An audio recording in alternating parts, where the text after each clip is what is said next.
Are we? Are we on? Well, Joe is has introduced me to Grok. What would that even be? The virtual Chatbot. assistant, Yeah, chatbot. Yeah, It's a chatbot. she. Well, I say she. It will motivate you in a good or positive way. I'm not. Or negative way. I'm not even sure where to go with that. But today is Thursday, May 15th, 2025. Joe Danier, as you can see.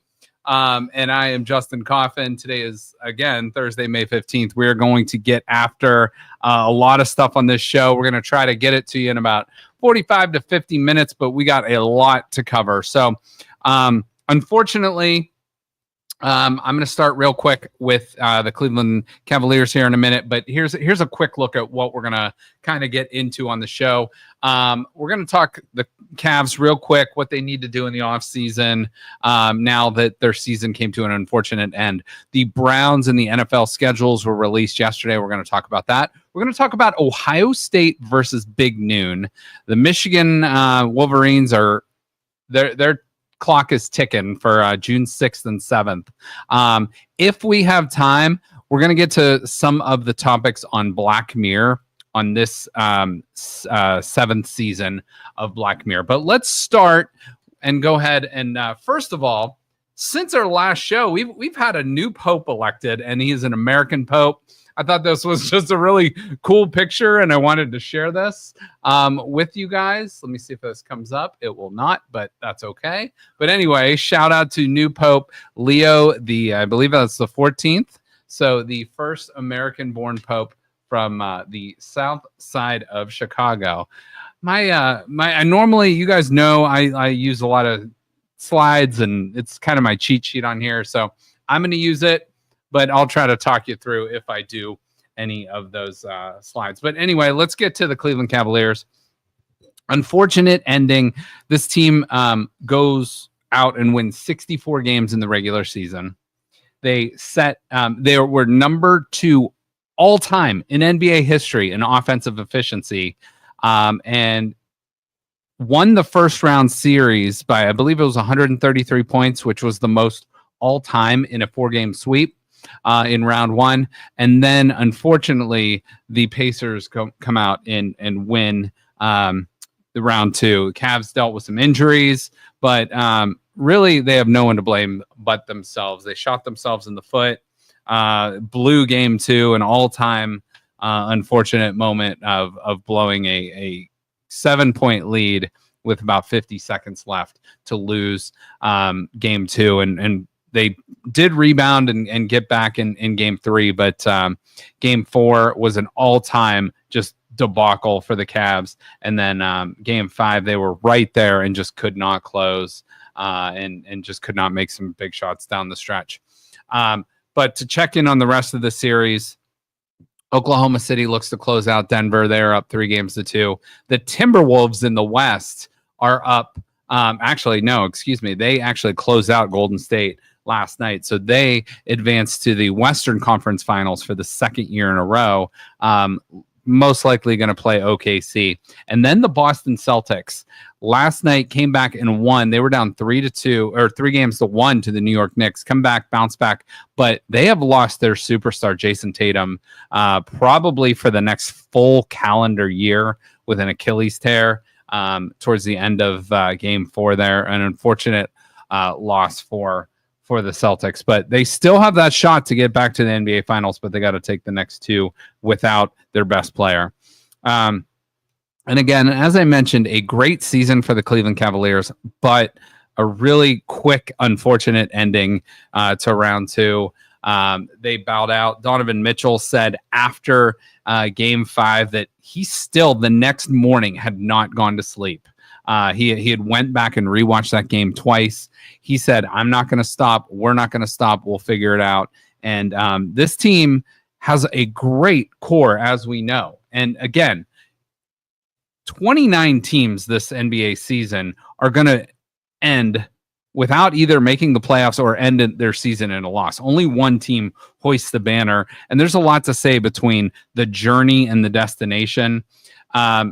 Unfortunately for the Cavs, this season ends up being a disappointment, even with the coach of the year, the defensive player in the year, one of the candidates for sixth man of the year, and an all-time offense and a very good defense.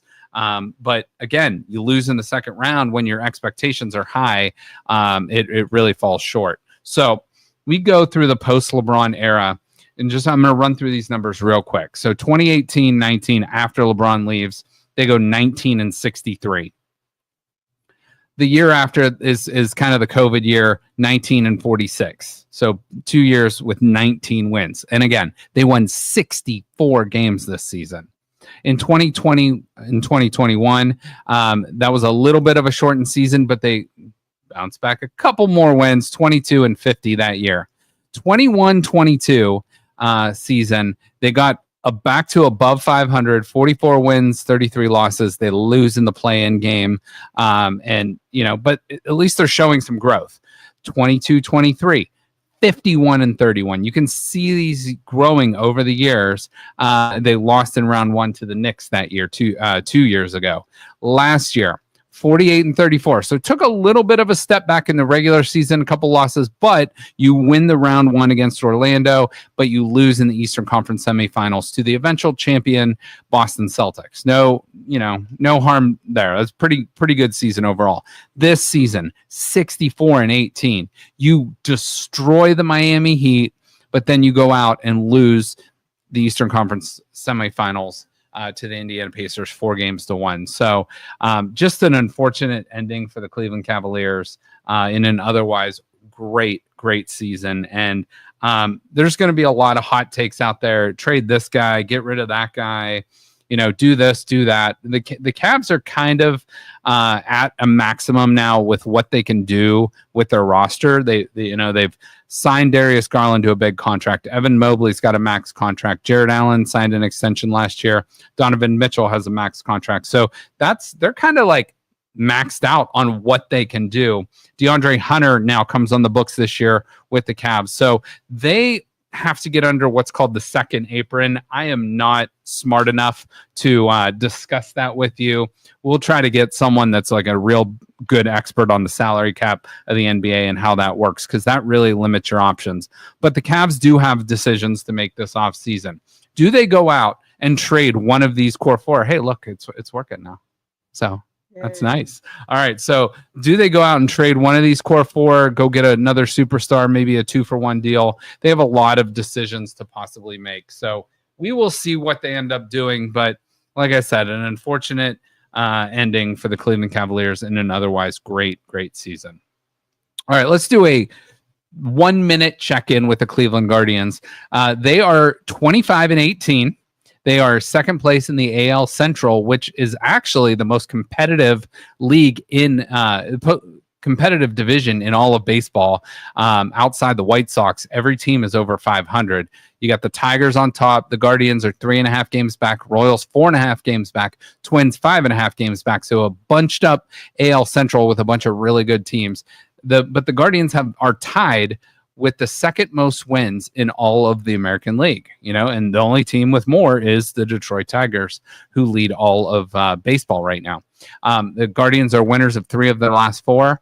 They now go on the road to take on former manager Tito Francona, and they head down to BJ's favorite team, the Cincinnati Reds. They will then go for 3 more in the division with the Twins, and then travel to Detroit for a 4-game series. So the next 10 games on the road, they return home on May 26th. No easy task here. You got the Dodgers, the Angels, and the Yankees. So 2 of the LA teams and the Pinstripes will be coming in to Cleveland at the end of May. So that's a look real quick at the Guardians. Now let's get to the schedule release of the Cleveland Browns. Now, the NFL has made this a big, huge deal now, the schedule release.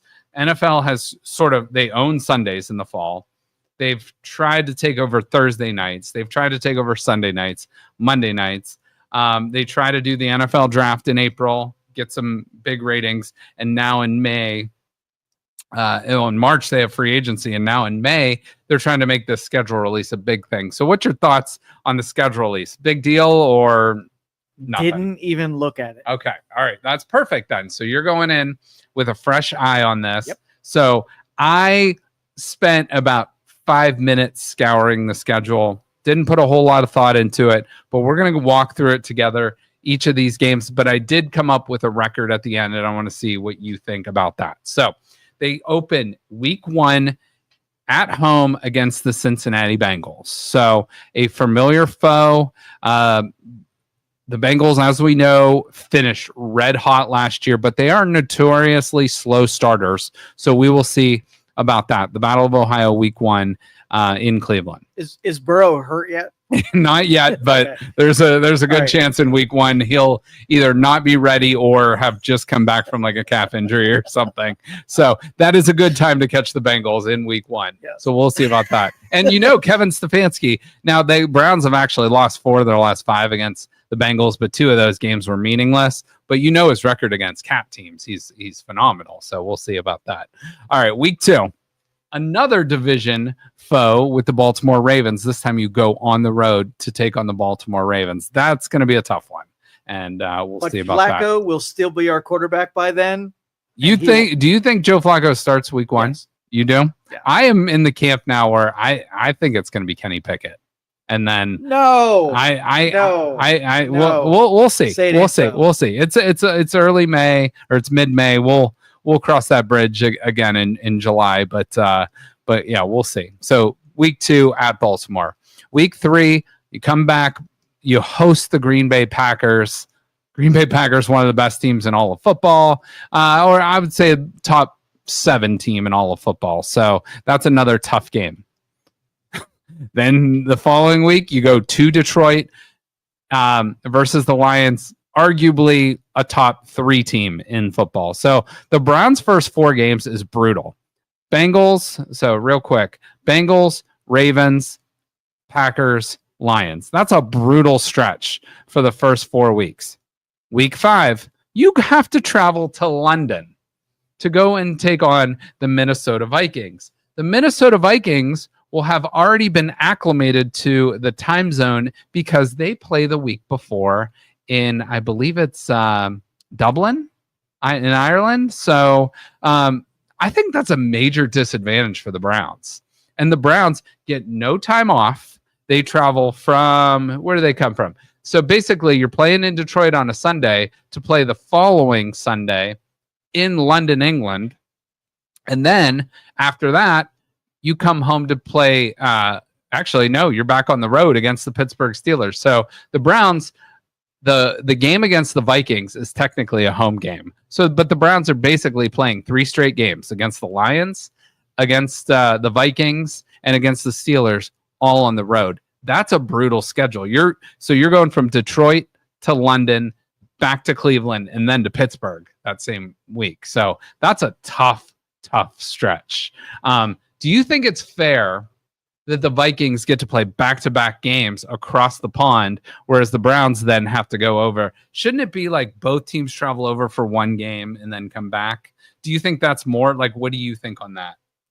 That's rough because they still do like the short weeks with Monday night games and Thursday night games. That's and some true. teams are at a disadvantage. That's true. So long that they keep on the same time schedule, Mhm. it's no different than a Thursday night game. Okay. That's a fair point there. Hopefully the Browns travel over there a little bit sooner to kind of get acclimated, but we'll see. You come back week 7 against the Miami Dolphins. If Tua's playing, that's a tough game. If he's not, then we'll take our chances there. That game's at home.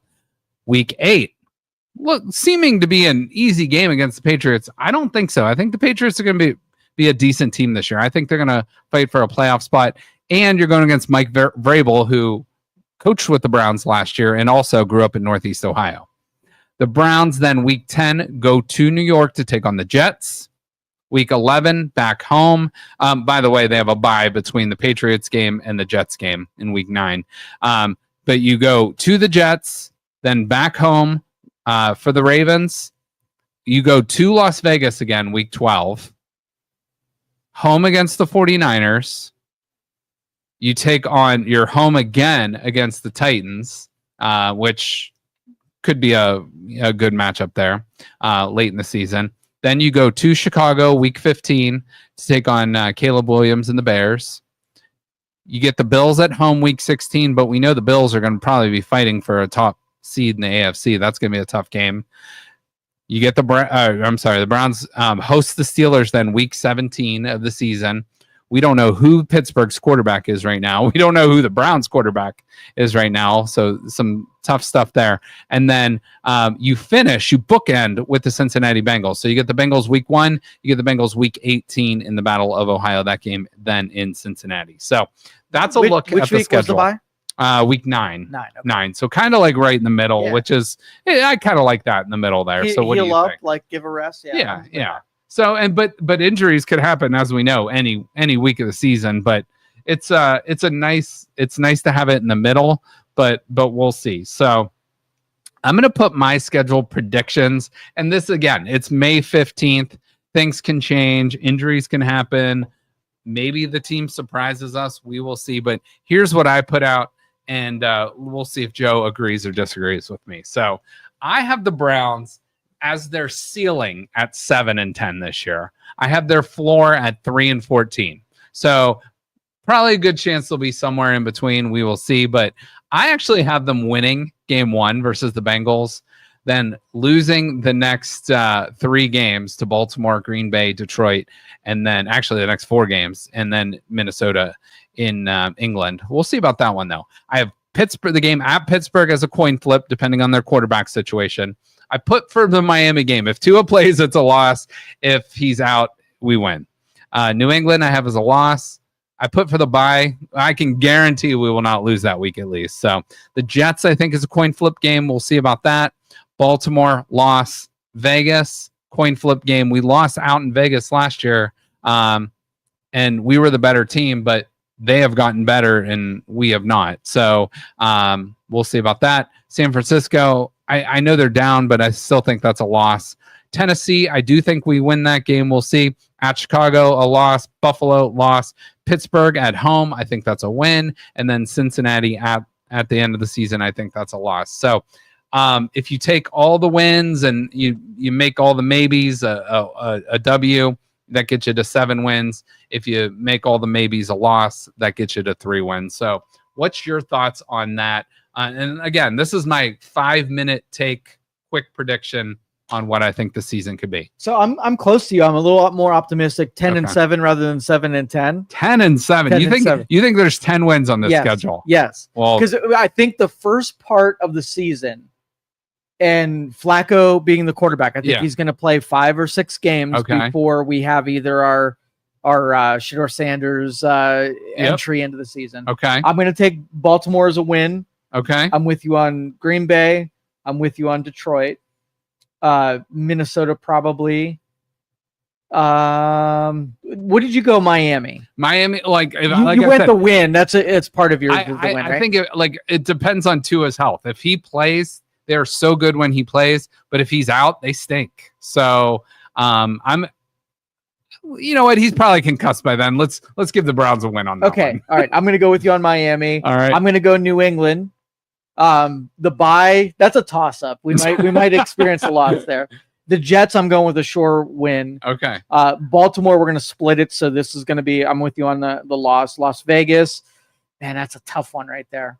San Francisco loss, Tennessee win, Chicago loss, Buffalo. That's going to be a tight game. So maybe I'm 9-8. Okay, Joe going very positive on his prediction with the Browns. I am more negative on the Browns this season, but I was real optimistic last year, and I was like, the Browns probably go 10-7 last year, and as we know, they went 3-14 and really stunk it up. So I usually comment on what you wear shirt wise in here. Yeah. Usually there's some kind of pattern or whatever. Yeah. This is the UPS look. Like what this is where'd this come from? This is actually a new look by Nike. It's called Nike 24/7. Okay. Nike's not a sponsor. There's a free plug there, but it's a really nice. It's like a nice little button shirt.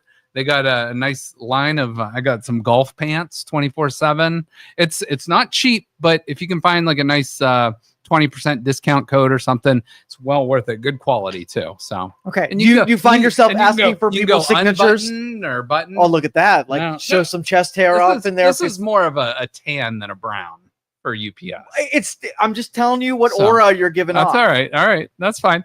Like I mean, I'm out there hustling, so.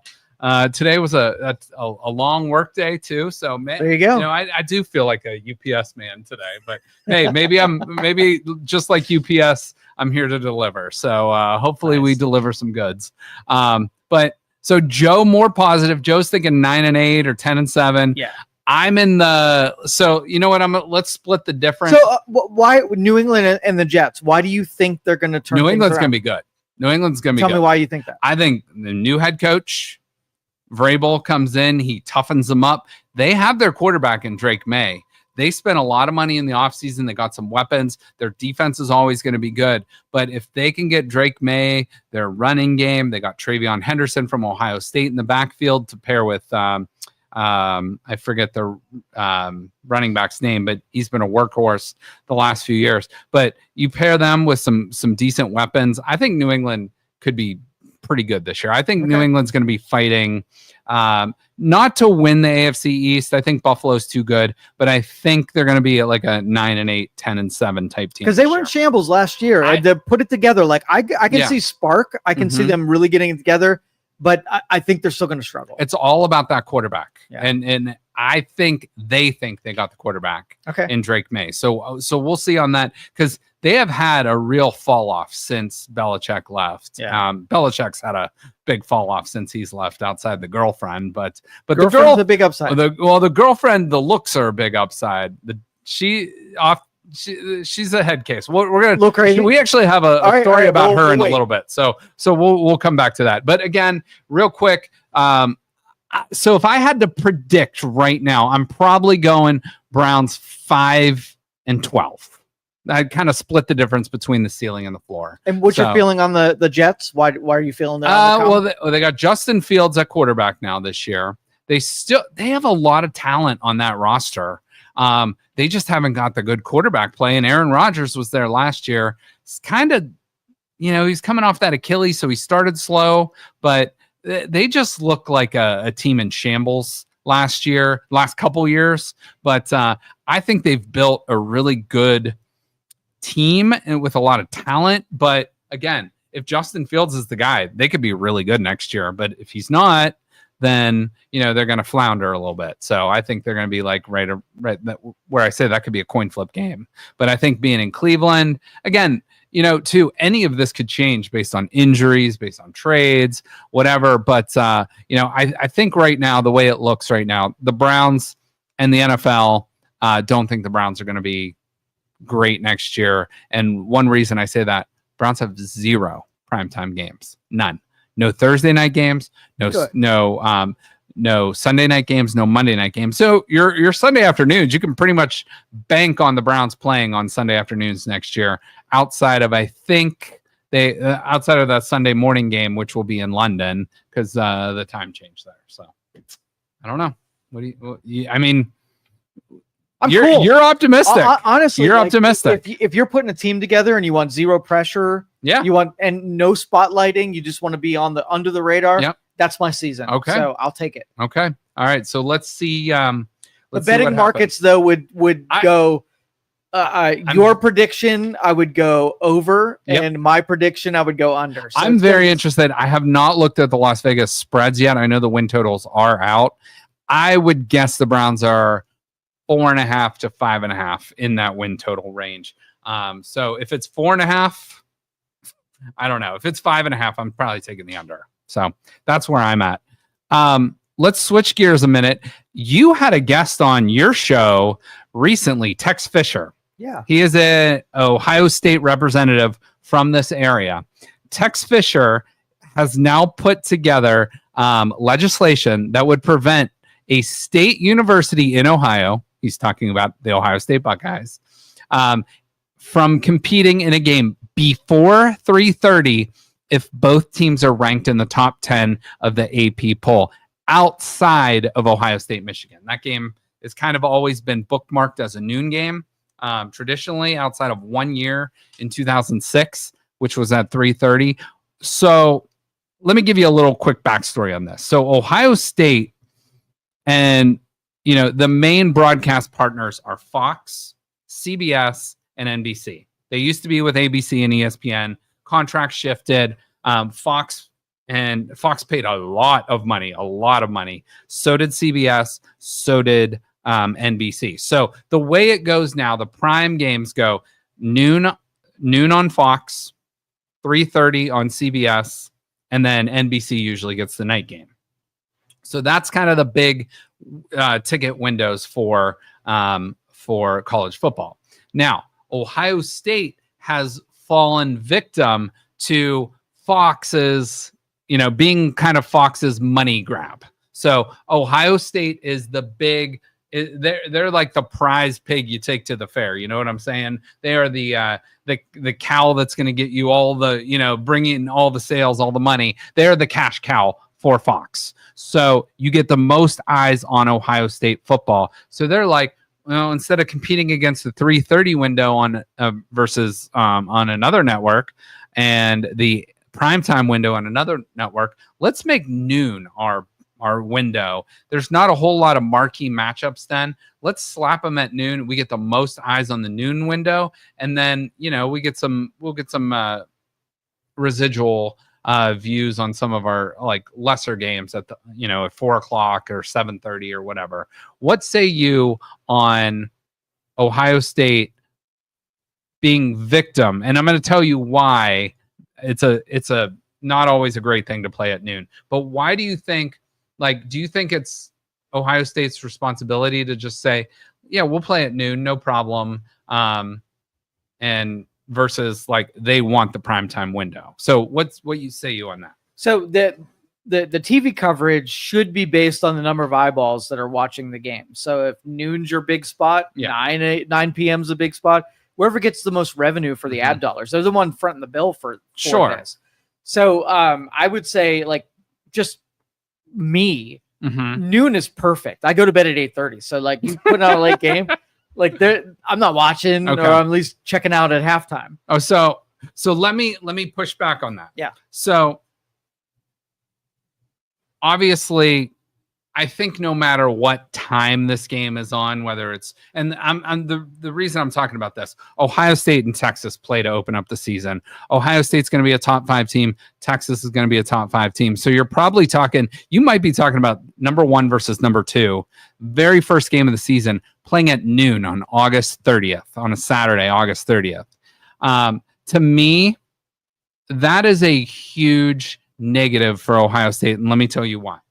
So Ohio State has the opportunity to do several things with this game. One, you build your crowd up. They get a little juiced up during the day. You know what I'm saying? They get a little extra juice. They head into that night game, whether it's 7:30, 8, whatever it might be. And then that stadium, that atmosphere, there's something about under the lights, the darkness, the twilight, whatever it might be. But then it's like you get that extra energy, that extra loudness in the stadium. And I'm not saying that you don't get that at all during the noon kickoff. It's just a very different vibe. I've been to plenty of games at the Horseshoe, and there is nothing like a night game there. So to me, that is a negative for Ohio State because Texas can come in and it's not as an intimidating environment. So that's one. Number two, out-of-state recruits get to visit campus, and they're going to probably choose a big game like this. If you are not an in-state recruit, when do high school football games get mostly played? Friday nights, right? Yeah. So if you're playing Friday night, and let's say you're a recruit playing in Florida, Ohio State really wants this kid in Florida, and they really want him to come so they can, show him around and, do all the tours and stuff and come see what a game day atmosphere is like. That kid that plays Friday night in Florida is going to have a real hard time getting up on a Saturday morning, making a flight and getting to Columbus and getting to the stadium by noon. It's hard enough if you're from Youngstown to wake up at like, let's say at 7 a.m., drive the 2.5 hours, park, get to the game on time. You know what I'm saying? Yeah. Versus it's hard enough with doing that, whether you're from Youngstown or Toledo or Cincinnati or Cleveland, it's like, that's tough. I have a friend that lives outside in Dublin. It takes 45 minutes. It's about 20 miles. It takes about 45 minutes to get to campus with all the traffic and stuff like that. So that is another detriment, in my opinion. You can't get the out-of-state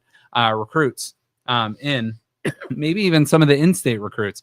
And it's just another thing. It's like, it's a big environment, but like I said, it's just like you get those marquee matchups at night in the evening, and that's Ohio State's one of the biggest, if not the biggest brand in college football, and the games like that should be played at night, in my opinion. Well, what say you? When you are selling the rights to that game for billions of dollars, yeah, the person that's paying that money gets to call the shots, regardless of the recruiting and the timing. Let me push back on that too, because I have not read the contract. I have not seen the language, but Fox does, from what I understand, get the first 3. They do like draft picks based on games. So Fox is going to probably take Ohio State, Texas. They're going to always take Ohio State, Michigan, and then they're going to take another game. So they get the first 3 picks. Like, they are the number one chooser of games. And then, then the other CBS and then NBC make their other choices. So do you think, like, based on Tex Fisher's legislation, that could actually be put into play?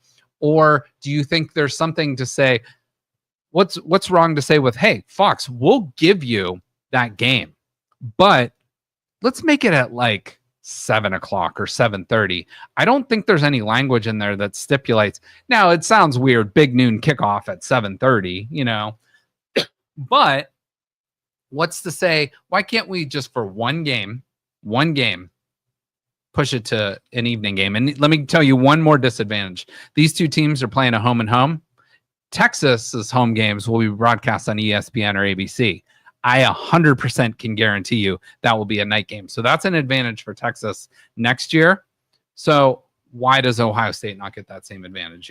You know what I'm saying? So just price it accordingly, and the networks won't care. So if you charge a premium for the most amount of eyeballs, just scale it back and make it priced accordingly. So if a 12 o'clock game has 10 million viewers and a 4 o'clock game has 5 million viewers, like, just make it proportional. But what I will say too is Ohio State is going to get you 12 to 20 million eyes no matter what. Yeah, right. So no matter what time slot you're in. So that's where I can understand where Fox might want it at noon. Does it feel like a disrespect? Is that the majority of it? I think it's a respect in a way, but Ohio State and the Big Ten feel like it's a detriment because you're not able, like I said, for those reasons, you're not able to get that nighttime atmosphere that makes a big difference.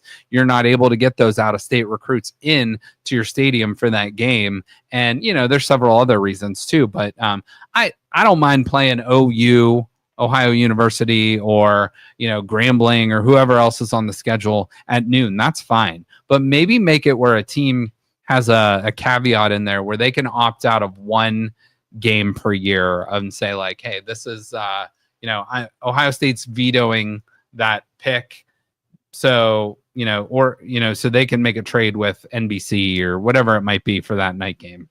I don't know, just my opinion. So all right, so the networks, I promise that I'll watch every commercial if you put them all games on at noon. Yeah, I won't even piss during the commercials. I will do that during Texas's when they're on offense. I'll piss then. Okay. Sounds good. All right. I just wanted to get that off my chest because as a Buckeye fan, Ohio State got slapped with like 6 big noon games last year, and it started to get really, really annoying. So for the playoffs last year, every game was at night, and they responded accordingly too. So, okay. You want to get to sports conspiracy theories? Sure. Okay. So last week, during one of the playoff games, they do in the second round every year, they do the NBA draft lottery. So the NBA draft lottery, it's not like the NFL where it's worst record gets the number 1 pick, then so on. down to 32. NBA does it if you don't make the playoffs, you are entered in the draft lottery. So 14 chances, 14 teams, but they they do it based on a percentage. So the 3 worst teams all have like a 14% chance to win the draft lottery. And then, it goes down and down and down by then. So the Dallas Mavericks actually won the NBA draft lottery this season with let's see, what was their percentage? They had a 1.8% chance to win the lottery. So there is a conspiracy going around because the Mavericks, who were in the NBA Finals last year, by the way, traded away their best player to the NBA's biggest market in Los Angeles to their premier franchise, the Lakers. And so now Luka Doncic and LeBron James are kind of paired up, even though they're eliminated from the playoffs. That's a big draw for the NBA. But here's the conspiracy. They're like, hey, why don't you send out Luka to LA and we'll make sure the lottery goes in your favor and you get the number 1 pick. Do you think there's any validation to that, or is that just a bunch of BS? BS. Yeah. Okay. All right. So Joe, you're not putting the stamp on this conspiracy theory. No. Okay. This not with the Mavericks. Okay. No. This has happened before. Yeah. Dallas is a pretty big city, a very big market. This has happened several times before. People said back in 2011, the Cavs had a 2.8% chance. They said, you know what? Since LeBron left, he left in 2010. Cavs had a really bad year. Let's just let the Cavs have the number 1 pick. They won the lottery that year. Had a 2.8% chance. That turned into Kyrie Irving. But it has happened before where teams had a very small chance but did get the number 1 pick. So here's my suggestion. Like, I do RNG stuff. So these statistics, it goes right along. Like, everybody feels like this statistically improbable thing that happens. It's got to be a conspiracy theory. Why don't they just do it like the NFL does, where weight it so that depending on what you did last year, that's where you enter in the draft and you avoid that. They're trying to, because the NBA is a much longer season in terms of many games, 82 games versus 17. So they're trying to avoid tanking. Whereas it's a lot easier to tank in the NBA because you can sit and rest guys. There's only 5 guys on the court at once. So I do understand the anti-tanking mentality from that perspective. So I do understand that, but we'll see. So I don't know. That's just a thought in my mind. But I think the conspiracy theory of this one is debunked. Debunked. Yeah, for sure. Debunked. Absolutely. Okay. But Cooper Flagg will be the consensus number 1 pick in this draft. And he will be the first white American basketball player drafted number 1 since 1977, which is pretty big deal. So good for him. Good for the Mavericks. Here's where the next NBA conspiracy theory comes into play. This goes all the way back 40 years ago to the frozen envelope. So David Stern was the commissioner then. Patrick Ewing was this big time center coming out of Georgetown, and they wanted the New York Knicks, the big market franchise, to get the services of this, this center coming out of Georgetown. So there has been many theories that one of the envelopes had a bent corner. One of the envelopes was actually frozen, so you could feel it by touch. To me, I feel like that's a little bit more legitimate, and I kind of believe this one to be true. What do you think about that one? Pre-internet, you could pull some shady stuff off, and without ever being found out. So I'll give it a high percent. Give me out of 10, scale of 1 to 10. I'm gonna say it's an 8 out of 10. I think I'm going 7. Yeah, okay. Totally 7. So most likely, we think it could have happened. Yeah, there's probably a lot of shady stuff in that era. For sure. Okay. Let's stick with basketball. Here's a conspiracy theory. Michael Jordan's retirement from the NBA, and he had a cup of coffee in baseball, was actually a secret suspension for gambling. Ooh. A lot of people believe this to be true. I'm going to go right in the middle. I think it's a 5. I think this happened soon after Michael Jordan's dad was murdered. So I think he needed some time away to reflect, and he probably didn't know what to do with himself. I'm a good athlete. I'm going to go try baseball, and then I'm going to come back and, be the best basketball player again. Just my opinion, but what say you? He is a big time. He is known for his gambling. It was a big oddity for him to step away at the top of his freaking game. Yeah. So I'm going to give it around 6. I'll go 6. Okay. And I mean, they had just won 3 championships in a row. So came back and then lost in he came back late in one of the seasons, lost, and then they did another 3-peat. So okay, so Joe's giving that more. He's more on board than that with me. I'm kind of right in the middle. Next one. Here's the next one. 2002 Western Conference Finals. The Sacramento Kings had a 3-2 lead on the Los Angeles Lakers. The NBA helps the Lakers beat the Kings in the 0-2 Conference Finals. In Game 6, LA takes 27 foul shots in the fourth quarter. The Kings only take 25 in the game. And there were some other suspicious calls in that. What say you? Did the NBA kind of help the Lakers beat the Kings, who are really good, to get to the NBA Finals that year? I'm giving that a 20. 20? Yeah, 20, yeah. for sure.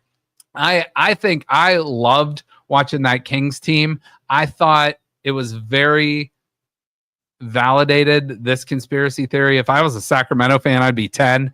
But since I just enjoyed watching them, I'm gonna say a 6 on this one. You know what? I'm sorry. I'm gonna just split the middle. I'm gonna go weak. I'm gonna go 5. I think it's 5 because I averaged you up. We got a 10 out of 10. The Lakers still had to make the shots and do some stuff too. So I'll give them that.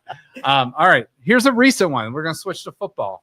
Taylor Swift, Travis Kelce's relationship is fake, and it's to cross promote the NFL and her brand. 20 again. 20 again. 100%. I think he legitimately loves her. I think she probably tolerates and likes him. They're 2 American icons, I guess you could say.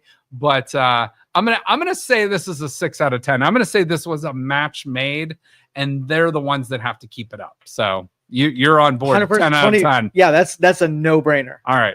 Let's see the next one.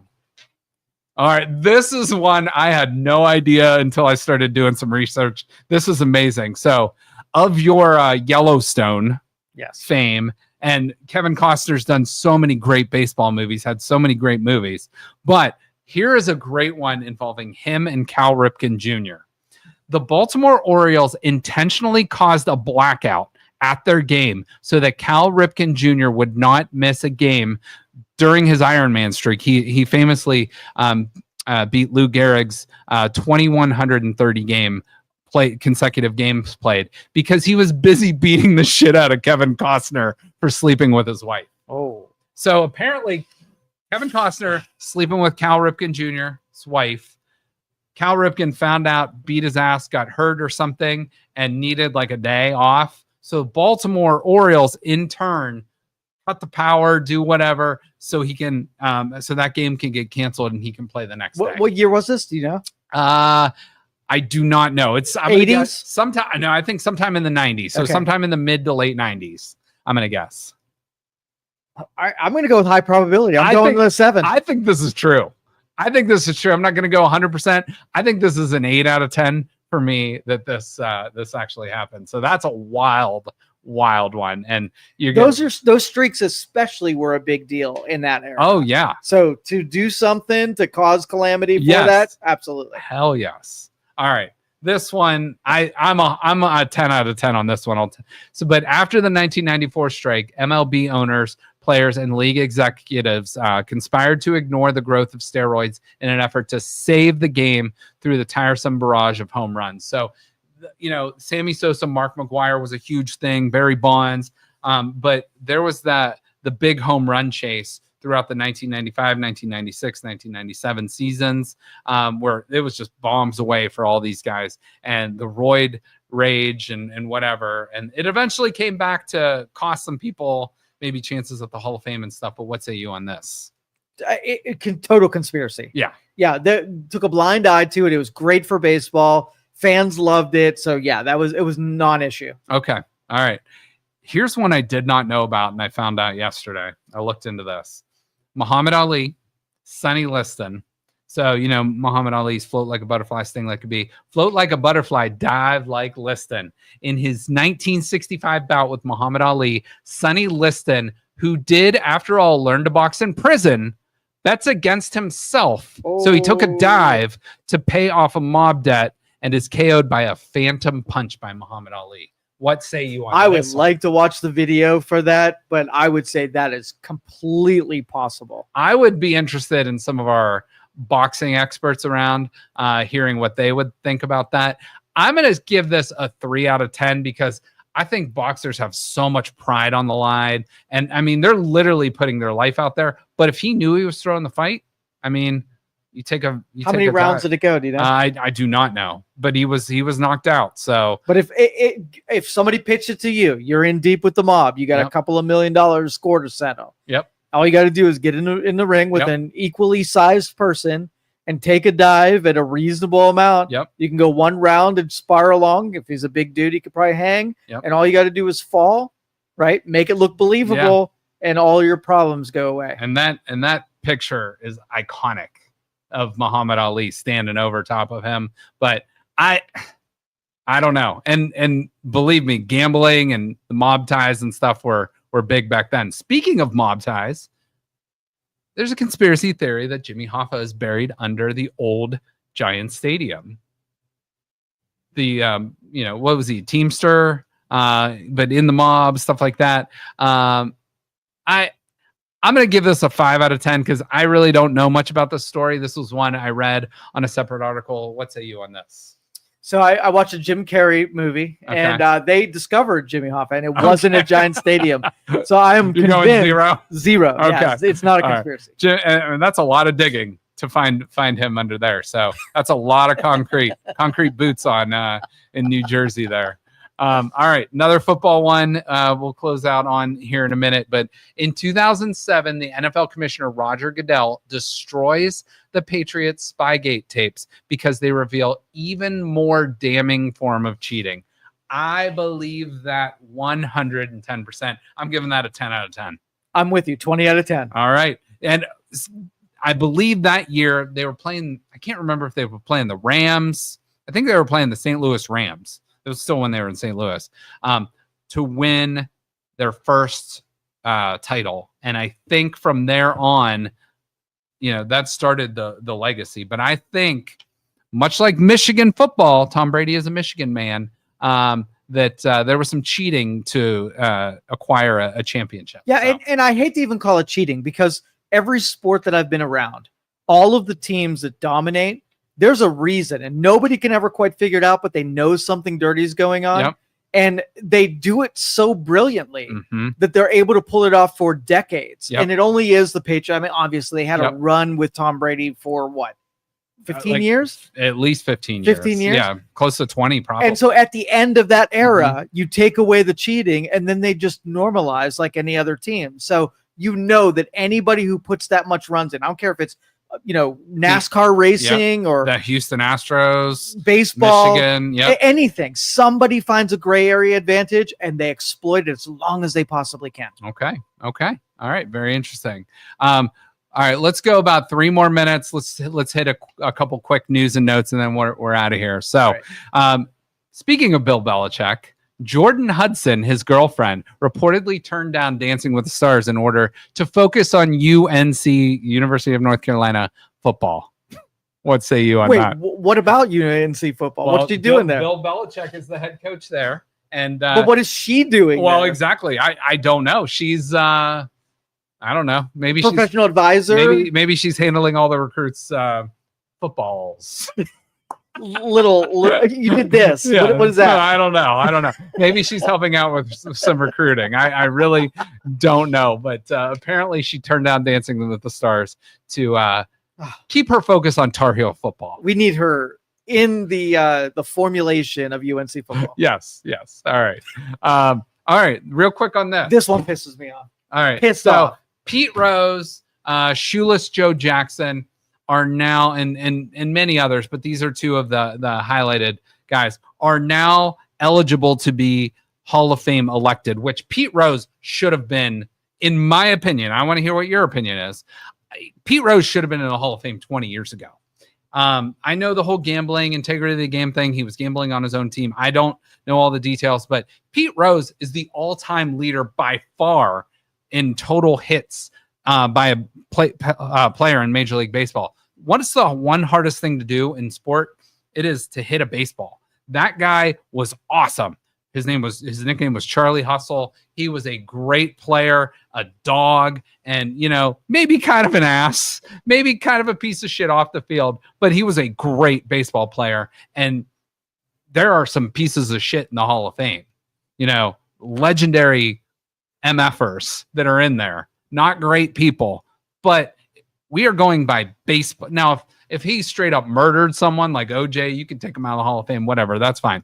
But we're going on his merits on the baseball field. Pete Rose 100% should have been in, not posthumously, but while he was alive. I mean, you think of someone more influential on the game and kids and association with the sport. Yeah. You can't find somebody better than Pete Rose. I think of like someone like Ken Griffey Jr., who was also a Cincinnati Red, but like I think of, but like Pete Rose, and again, I don't know Pete Rose. I didn't know him, but like everyone really, like, just from a baseball perspective only, respected the hell out of him. Yes. So I'm not talking about off the field stuff. I don't know what happened, but like, I don't think anything he did hurt the integrity of the game. Yeah. Now, if they would have reinstated him and inducted him before he passed away, it would have been a different story. I know there was bad blood between him and the MLB, but they needed to put that while he was. This is a slap in the face to wait till he dies to do this. Apparently, there was like a handshake deal with Paul Giamatti, who is the actor, his father, who was the Major League Baseball commissioner, who then died like 8 days later, and apparently that deal died with him. So we'll see on that. I don't know. I have so much to get to that we're not going to get to. We're going to shelve till next week. But let's finish with this. The P. Diddy case. Yeah. What about it? The first 2 days have been the Sean Diddy Combs trial have been off to a wild start, including freak off testimony of male escorts named the Punisher and inflatable kiddie pools filled with baby oil. What say you on the Diddy trial? Are you just jealous that you were never invited? Is that the deal? I am very glad I was not invited to these parties. Even with the baby oil in the kiddie pool, like think of how that would slide on and in your body. That would be amazing. Could you imagine someone named the Punisher as a male escort and kiddie pools filled with baby oil? I cannot. I'm sorry. The Punisher would probably not be gentle, and he does not marketing himself to taking it easy on me. So yeah, I'm against the Punisher.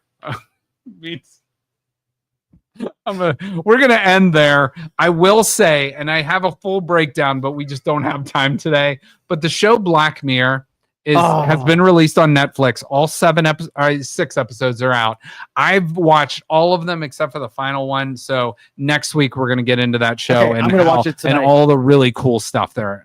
There's a lot of great stuff in this season. So we will end there. But for Joe, for BJ, who's in the back.